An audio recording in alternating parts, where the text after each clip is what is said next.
pulling out Ronnie's lapel. So just take a snapshot of what I'm doing.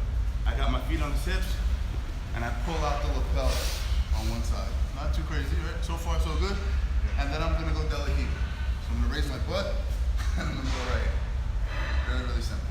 So I'm just gonna use this as a controlling point.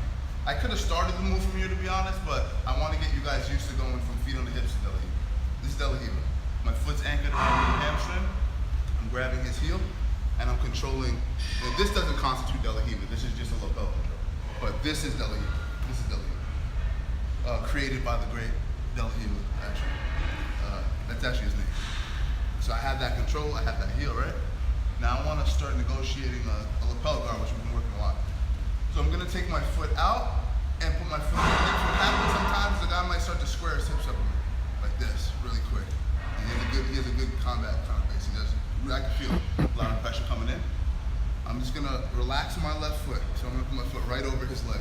Now, do we typically ever do this? No, because we're leg lock oriented, a lot of us, and that's very, very dangerous. But for the sport as it is, we don't worry about the leg locks of the gi too much because all you can do is straight ankle lock. Am I right? So we don't really work. They don't really worry about it as much. So this is very sport oriented. I'm gonna slide my hips away just a little bit. So see how my knee now is going from here to being pointed to the ground, but I still have the lapel. Really simple. Now similar. Watch your arm. I don't want to trap it. See how my arm goes to the underhook now. My left arm underhooks his leg, and I start to feed his lapel over the top. Just like this. So this is what we call lapel guard. Now we've done this, if you were in my other class, so if you're subscribed to the YouTube account, definitely subscribe to the YouTube account. You would probably know that we did this with full guard recently. We did this with full guard. Actually, surprisingly, Rich taped it, but he doesn't remember. So we're here. So check it out, like if you notice here, like this is a good position, right, controlling, but if he wants to, he could probably put his foot through that gap. Just put his foot through that gap and start to escape his leg. And then I'm kind of back to square one in. So what you should do is as soon as you get here, right, see that gap I have where I'm on my side? Just square your hips up and turn your thumb, like rotate your hammer fist towards the mat and straighten your arm out. Now his leg is, for the most part, trapped. And if he does raise his leg, it's gonna get hooked on my bicep. And he's off balance. I could easily sweep him the ball. So you guys got it so far? Okay, now I'm gonna do one more thing and then I'm gonna stop. I'm gonna go to my cross collar grip. And I think that's an ideal place to stop. And then so he's here, let me start it out from more of a primordial position. I start pulling out the lapel, I'm controlling his lapel, my feet are on his hips. Now if I want to get to delahiva, I can put my left foot like this, right? But it's shallow, it's weak. If he goes to turn his knee outward, it's a lot of pressure on my ankle. I can't hold it, I can't stay. So what I have to do is grab his heel, raise my butt off the ground to a bridge. It's a little dramatic, but you want a bridge. And I want to kind of get my butt over his toes, and I want to get my head off on an angle where I'm, for the most part, almost going to his back. You want to be more here.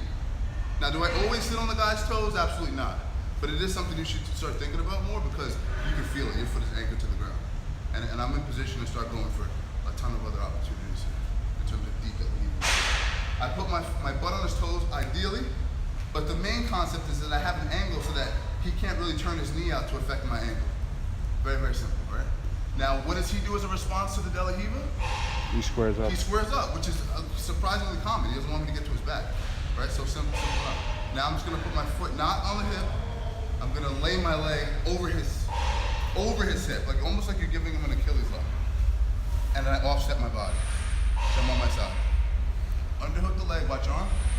If he keeps his arm in there, you're gonna trap his arm, which could be even better. But let's imagine that he's kind of weary of what I'm going for. He doesn't want his form to get trapped. Really, really simple. I feed it, just like this. You guys are with me so far? Is that giving you guys a hard time, that last little movement, or no? Okay, cool. So, knee goes to the mat, right? Let's say we're here. Knee goes to the mat. Underhook the leg. Feed the lapel over your shin bone, and then make the grip, fortify the grip. And then once I'm here, I can grab the collar and start squaring my hips up. And then now I'm ready to start attacking. We're good on that, guys? Yeah. All right, everybody, let's hit it on 3. 1, 2, 3. So if I'm here, and then I have my foot in this position, what I want to do now is I want to start driving him into me, and I want to put my shin bone on his chest, just like that. Real simple. So see how his foot on the hip? I'm just gonna let my foot slide off and then put my shin bone on his chest. And now all I wanna do is I wanna open my right knee, like I wanna open my right knee towards the mat, laterally. So think about it like an accordion, and I'm kind of opening my hips like this. And as I'm doing that, my calf is kicking against the lat. So there's two things happening at once in terms of my lower body. Opening like an accordion, kicking with my calf against the lat. And what else am I doing with the collar? Pulling this way. So it's obviously it's posture control, but that's a given. But I'm also opening my arms. So it's more so the opening, and I'm getting him to post his hands on the mat. If he doesn't post his hands on the mat, he's gonna get toppled over fairly easily. I'm gonna get my sleeve. So the key should be my foot slides off, I get his hands on the mat, and once I get his hands on the mat, I want to be on my side. So I don't stop when I'm flat on my butt, because the triangle actually is there. It's just going to be a little harder to get your legs in the right position. See how I'm all the way on my side? I'm laying all the way on my side. Now look at the space that I have to go for the triangle. Even if he starts driving towards me and I can't get it, I have my foot on his shoulder. So I have a great defensive position where I can continue to try to kick his base out and move. But the point is, whether you stop here for a pit stop, which is fine, or you elect to go straight to the triangle, boom, I'm in the triangle. I let go of the silly lapel grip because it's no longer useful. It's actually just hindering the triangle. So I let go of the grip, close up my guard. I mean, obviously I can go straight to the triangle. If I'm struggling with that, and you can drive into me, but don't come off your knees, otherwise you'll fall over. Bring your knees in a little closer.